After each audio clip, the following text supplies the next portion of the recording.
Assalamualaikum warahmatullahi wabarakatuh. Selamat siang Bapak dan teman-teman. Kami dari kelompok 6, perkenalkan nama saya Bona Maulana yang akan bertugas sebagai moderator dalam diskusi materi membangun persatuan dalam keberagaman yang dinamis dan kompleks kehidupan sosial budaya Indonesia yang plural.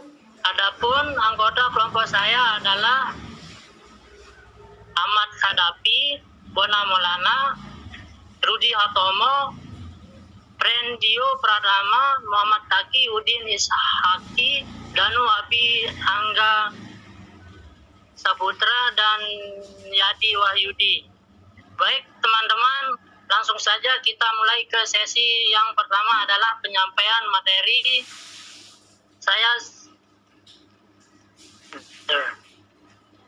Saya serahkan kepada Danu Abi Angga Saputra. Baik, untuk materi pertama, di sini kita akan membahas lingkup pembahasan. Lingkup pembahasan adalah A. Prinsip-prinsip dasar untuk membangun persatuan dalam keberagaman. B. Strategi membangun persatuan dalam keberagaman. C. Peran pemuka agama dan tokoh masyarakat.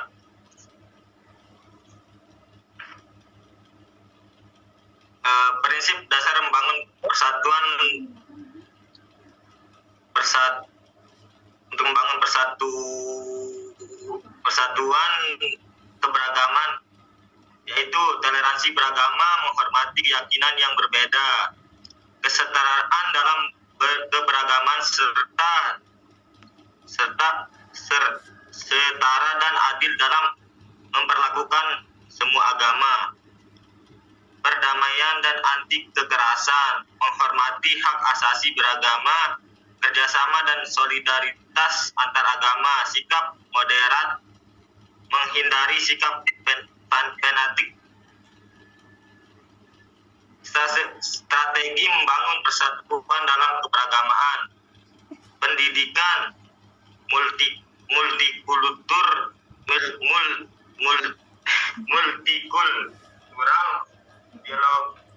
dialog antar budaya, kegiatan komunitas, peran pemimpin, media sosial positif, pemberdayaan ekonomi, pengetahuan hukum,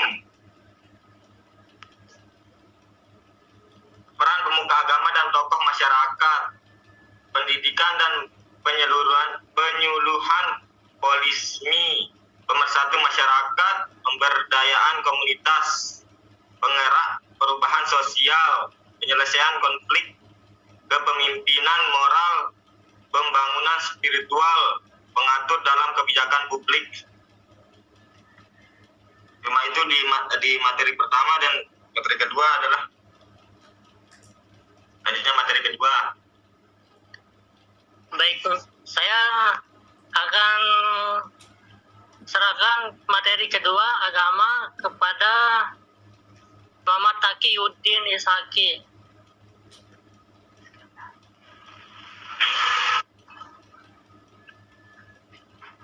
Baik, agama adalah sistem kepercayaan yang melibatkan nilai-nilai praktik dan ritus yang berkaitan dengan pemahaman tentang kehidupan, penciptaan dan keberadaan manusia. Dalam konteks sosial dan budaya, agama dapat berfungsi sebagai pengikat komunitas, memberikan identitas, dan menjelaskan fenomena yang tidak dapat dipahami secara rasional. Agama juga sering kali melibatkan teks suci, tempat ibadah, dan tradisi yang diwariskan dari generasi ke generasi. Cukup itu aja.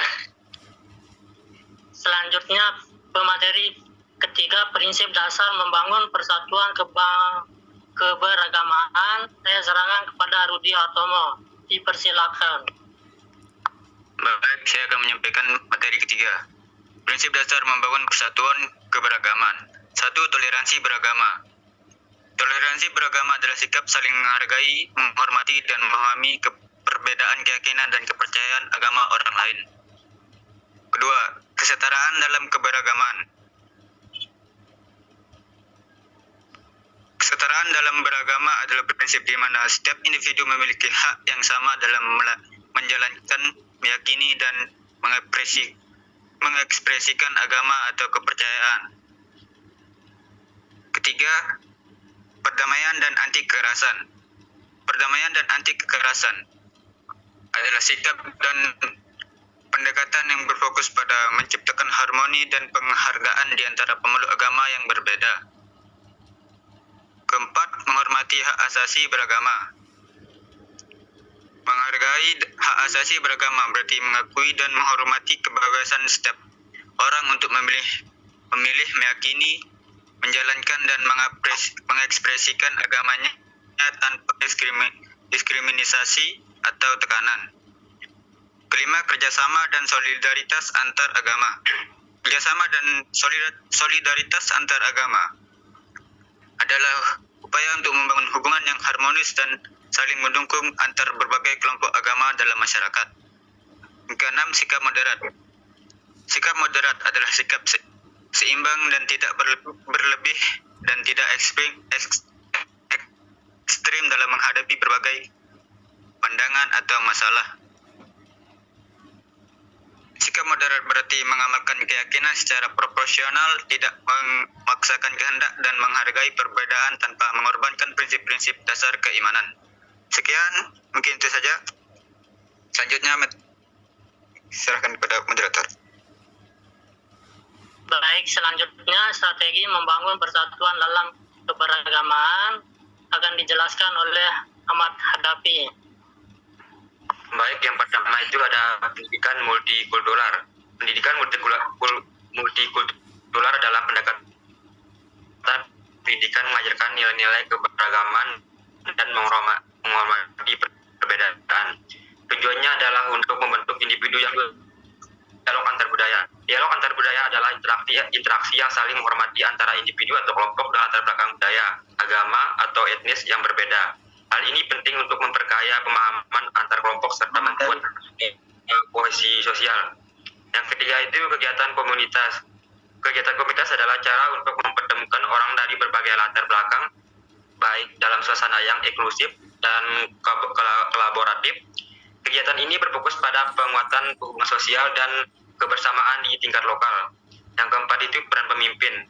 Pemimpin baik di tingkat pemerintah maupun masyarakat memainkan peran kunci dalam membangun persatuan dalam keberagaman. Pemimpin yang inklusif akan mampu merangkul berbagai kelompok dan menciptakan rasa kebersamaan. Yang kelima itu media sosial positif. Media sosial positif memiliki peran besar dalam membentuk opini publik dan menciptakan atau mengatasi pemecahan sosial. Menggunakan media sosial secara bijak dapat membantu mempromosikan persatuan dan keberagaman. Yang keenam itu ada pemberdayaan ekonomi. Pemberdayaan ekonomi adalah salah satu cara untuk memperkuat persatuan dalam masyarakat dengan memberikan kesempatan yang sama bagi setiap individu tanpa memandang latar belakang mereka. Dan yang terakhir itu ada penegak hukum. Penegakan hukum yang tegas dan adil sangat penting untuk memberikan rasa aman dan keadilan bagi semua warga negara, serta untuk mencegah diskriminasi dan ketidakadilan yang dapat merusak persatuan. Mungkin itu saja materi keempat, saya serahkan ke moderator. Baik, selanjutnya peran pemuka agama dan tokoh masyarakat akan dijelaskan oleh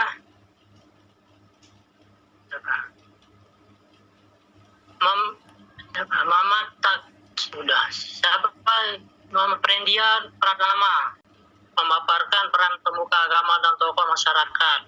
Di sini ada 8 peran pemuka agama dan tokoh. Yang pertama, pendidikan dan penyuluhan polisemi. Yang kedua, pemersatu masyarakat. Yang ketiga, pemberdayaan komunitas. Yang keempat, penggerakan perubahan sosial, penyelesaian konflik, kepimpinan moral, pembangunan spiritual, dan terakhir pengaruh dalam kebijakan publik. Dan yang terakhir kesimpulan, yakni membangun persatuan dalam keberagaman di Indonesia memerlukan upaya bersama dari semua pihak dengan saling menghormati dan berkolaborasi, masyarakat dapat menciptakan lingkungan yang harmonis dan sejahtera. Demikian presentasi dari kelompok 6. Kami sebagai moderator, saya minta maaf atas kekurangannya. Wassalamualaikum warahmatullahi wabarakatuh.